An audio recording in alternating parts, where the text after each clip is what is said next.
healthy from the roots tanan yan. Naara ni sila yung mga ilahang mga kinaiya nga mo protect sila sa mo atake nila. Unya alas 12, magkuha tag dahon kaya atong tanaw ng bricks. Makita nyo ang bricks ini is 8 to 10% bricks ang sugar content Content. na nasa leaves na mo. That means highly efficient ang photosynthesis ani. Pero unya na to na hapon discussan. Okay? So, nasabtan? So, group 1, okay na mo? Yes, sir. O, sige, balik na mo dito.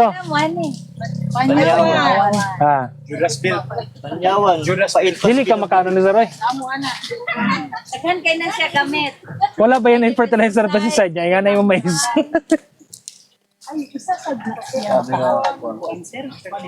Hang? Dili. Amora nang gano kay ibutang na mo diya kay sa una ko mamaganang kay Panyawan. Sir, panganay, sir. Tambal man na. Sir, panganay nga. Si 3. Ah. So ibutang na to na dito sa tubangan para makita nila kung sa itsura. Sweet corn.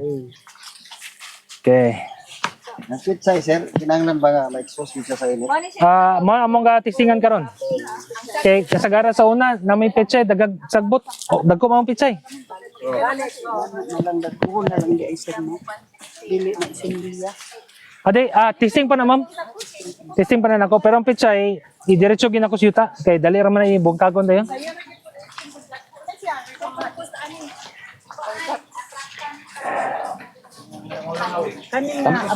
Manang dili ko mag-train ano na mga hapit na upat.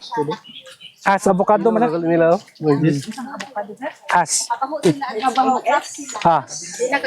Pero lagi, balay sa... Ay, pero mo samo Ha? Ha? Ito yung ganyan nag-pan, ano? Shopee ra na. Shopee. Bitay lang. Masod sila, pero di sila gagawa sila. Matrap sila? Oh, yatag inyo mga ano sa next nga grupo. Group 2 dinita. Baligyan siya. Order ka na. Maurot akong maisa ni sige pangibot. Pumunta ng... Kana,